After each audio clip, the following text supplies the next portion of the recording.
Greetings, everyone. Welcome back to my channel, Hidden Alchemy by Sade. My name is Sade, so if it's your first time here, welcome. So happy to have you here. And if it's not your first time, welcome back to our Astro Chat for today. Briefly, before I go into our astrology chat, if you would like to see where these transits and placements will be taking place in your chart for this Jupiter going retrograde, Pluto going direct, or just the full moon energy that we always have happening every month, go ahead and head over to my website, Hidden Alchemy by Sade, and you will be able to schedule your one-on-one consultation where we can start talking about how we can best take advantage of these energies instead of building fear and instead of building resistance, learning how to cultivate your own personal power and use the energy of the cosmos to really transform and alchemize your life. So for today, we are diving into the, of course, anticipated Pluto finally stationing direct, as well as Jupiter stationing retrograde in the sign of Gemini. So first, let's dive into Pluto stationing direct. Now, this will all be taking place for the week of October 7th. And I'm the type of astrologer that believes just because a planet has a specific day that it stations direct or retrograde, you really should allow some space to feel the energy of that planet stationing direct or retrograde the week before, as well as even the week after. Because once a planet stations direct or retrograde, it actually pauses for a period before it starts its movement forward. So that week that a planet stations direct or retrograde, it can feel a little chaotic. So the week of October 7th, definitely take your time and take it easy before we move into the full moon week that we have happening in the week after. So diving into Pluto stationing direct finally in the sign of Capricorn. We have really been dealing with this energy, everyone, for the past 2 years. So it's not brand new energy. However, what I will say, because the planet Pluto is the higher octave of Mars, so it's really all about uncovering what's underneath the surface, dismantling and getting rid of ideas, of energy, of systems, of emotions, of a ways of being and moving in the world that really is not going to help us to tap into our true leadership and power. Pluto is all about power. It is the planet that co-rules Scorpio, and it's all about how we transform things that happen in our life and transform that into our personal power. It's really the planet of alchemy. And whenever we have Pluto transiting anywhere in our chart, we can expect there to be under the surface sensations, emotions, thoughts that aren't necessarily at the conscious or shallow level of our mind, but we have to encounter situations that bring these deeper thoughts to the surface, these deeper wants and sensations, so that we can dismantle and get rid of what is not needed. Pluto really wants to take away the rose colored glasses so that we can, not the rose colored glasses, but really rip the band aid off of our eyes so that we can really see that there is a way that we have been moving that is not true to our deep core.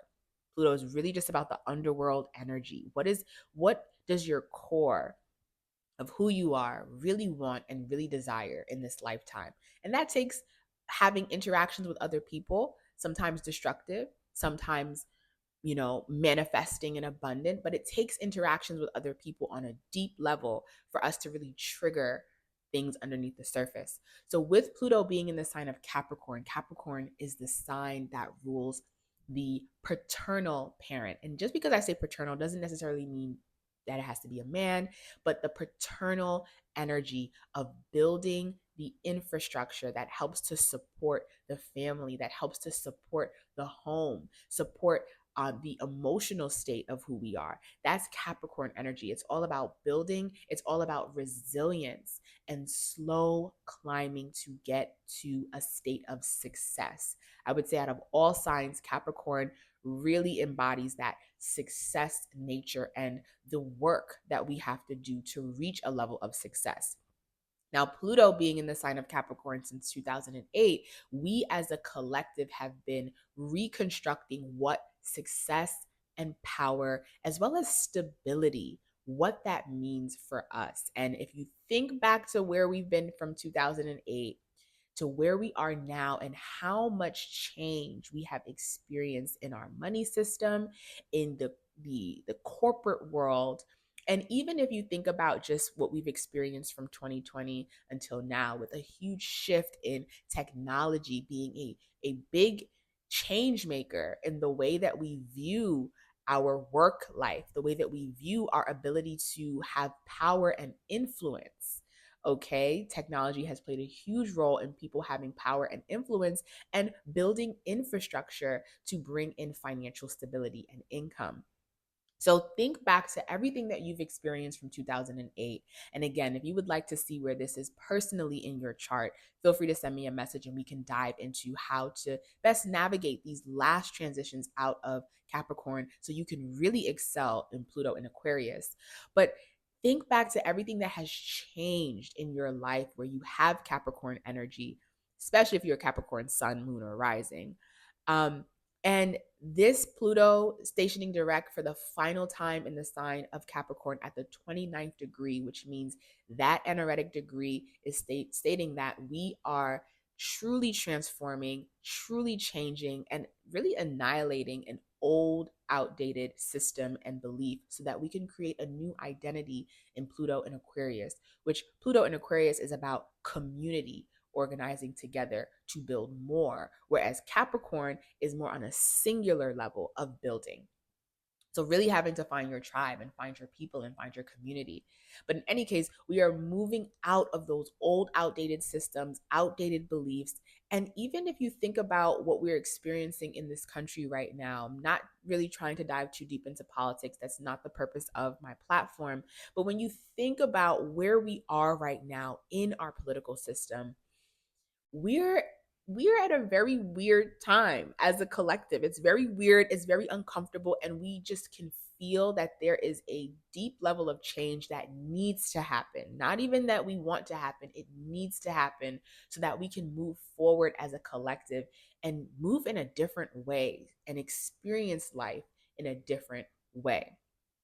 Now, with Pluto being at the 29th degree, it will not officially enter Aquarius until November. So we have all of October and the first half of November of cleaning up loose ends that have been loose for some time. Again, this is not brand new energy.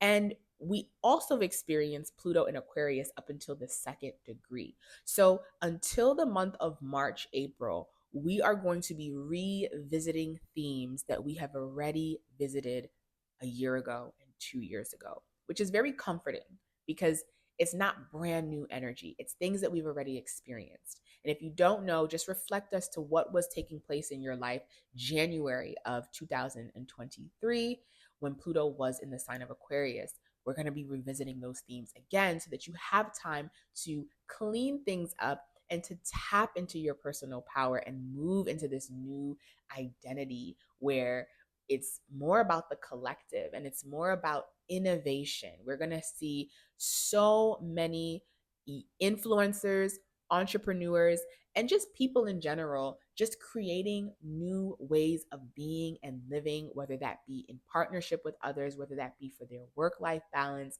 or just changing career path, because Capricorn rules your career or what you're known for. People are going to be changing and going in completely new and opposite directions. If you haven't noticed that already, it's definitely going to continue being more of a theme because we are moving into just a new way of being. So take some time with this Pluto going direct this week in the sign of Capricorn to really allow this Libra energy and Aries energy, which are both cardinal, which will be squaring this energy of what do I need to finally let go of? What have I really been holding on to that is not serving me great purpose? I want to be in this new identity, but I'm still holding on to this old reality and I'm scared. Pluto is a very scary planet. It's normal to feel scared about stepping into a new way of being, but we have to move. And that's what I love about retrogrades is it gives us an opportunity to experience energy and to go back and fix things before we really have to move further forward. So that's all I have for this Pluto in Capricorn. We've been working with this already, and we are all as a collective ready to just move on and move forward. I will have a video talking about Pluto in the sign of Aquarius. I have one already that I made last year, but I might want to make a new one because so many new things have happened in this past year of all the retrogrades and the transits and the eclipses that we've had. So there might be some time for another video to, spice some things up and change some things around. Now let's move into Jupiter going retrograde in the sign of Gemini. I love this transit going retrograde because Jupiter is the planet of expansion. It's the planet of luck, of abundance. It's naturally the ruler of Sagittarius as well as Pisces. It rules our ideals, our belief, our philosophy, our religion, the things that you can't really learn necessarily in a textbook. Well, you can read about philosophy through a textbook. You can learn about religion through a textbook, but it's really about the way that you live your life based off of that philosophy, the way that you design your belief system of what you believe you can accomplish, what you believe you can experience. When we're working with Jupiter energy, especially with Sag and Pisces, it's really about what we want to experience. What we want to experience in this life, what we believe we can experience, the ideals. That's Jupiter. And wherever Jupiter goes, it likes to place a lot of optimism, a lot of abundance, a lot of expansion, and a lot of growth and wisdom. Now, the downside to Jupiter is Jupiter expands wherever it is. It doesn't expand what's good, it doesn't expand what's bad, it expands wherever it is. So if there are poor habits that you have developed where you have Gemini in your chart, Jupiter will expand them. If there are great habits you develop, Jupiter will expand them. Again, the beautiful thing about retrogrades is it gives us the opportunity to clean things up. So when you have Jupiter in the sign of Gemini, Gemini now being the opposite sign of Sagittarius. So Gemini rules the details of things, our ideas. Gemini is really the gift of gabber, the charismatic cat, but also the jack of all trades, master of none. Whereas Sagittarius and Pisces, it really emphasizes, fixating on something to build a level of mastery so that you can acquire wisdom. Gemini is about collecting the data, collecting the information, the facts, knowing things just to know them, and really just being a very intelligent and smart energy. Anyone that I know that has strong Gemini energy, they are such intellects, but very scatterbrained because Gemini is air in nature. It's the first air sign, so it's very all over and it's mutable. So it's constantly changing, constantly adapting, and has a very hard time finding grounding. Now, with Jupiter in the sign of Gemini, this is challenging, but great when you learn how to harness the energy. It's challenging because Jupiter wants to focus on a specific belief, a specific idea, and not necessarily focus too much on the details of how we get there. Because Jupiter rules our philosophical beliefs and our belief in a higher power, sometimes you really can't see how something is going to take shape. But Jupiter is that inner knowing that we are here to be supported in life, and whatever happens is for our greatest good, even if we don't understand the details. Jupiter in Gemini can sometimes forget the details and have so many ideas, so many bright ideas, and be very optimistic about those ideas and forget that there are specific tasks that you actually have to do for those ideas to really materialize. And not only just materialize, but materialize with some grounding and some footing and some resilience so that it can continue to last long. Jupiter in Gemini is quick, fleeting knowledge, quick, fleeting interactions that you really have to make sure you are present so you can grab the nugget that you need before you move on to your next venture. So Jupiter stationing retrograde in Gemini is such a good time to see where you have Gemini in your chart, where you have expanded your ideas, where you have learned something new that goes against what you used to think was true, a fact that you thought was true, but you no longer need that idea, where you've connected with people that can help you towards that belief, that ideal, that goal of what you want to experience.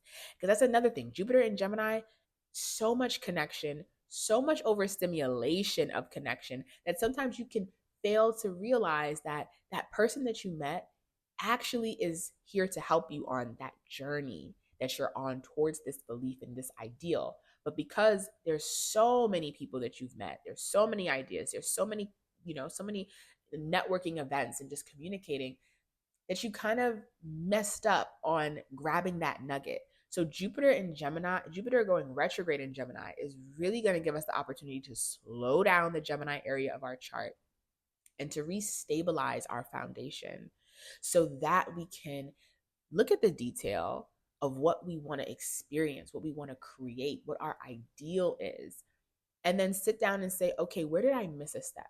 Where was I a little sloppy? Where did I forget to contact that person or keep in contact with that person? Because Gemini is air, it's so quick that sometimes it's hard to build stable relationships because we connect with so many people. So this retrograde is an opportunity to clear up that lucky area of your chart where you have Gemini so that once Jupiter stations direct, which won't be until January of 2025, so we have some time, you can really reap great reward because again, Jupiter likes to bring luck and expansion wherever it goes. If you find the bad habit and you clean it up, when Jupiter goes back over it, you can really reap the reward from clearing up that habit and doing the work that was needed for you to attract and bring in those opportunities that can bring you closer towards your ideals and towards your goals. So I love when we have planets in retrograde. I know a lot of astrologers like to, I don't know, fear mongle a little bit with retrograde, but retrogrades are those nice sweet spots where you're like, okay, I kind of missed a few steps. Let me go back and clean some things up so that I can really get great benefit once this planet stations direct. So, if you would like to see where you have Pluto in Capricorn or where you have Jupiter and Gemini in your chart and how you can really make the best out of this energy, feel free to send me a message and we can do a one-on-one consultation and start working towards actualizing astrology energy so that we can truly manifest the things that we want in our life. All right, everyone. Thank y'all so much for tuning in. I will see you for my next video.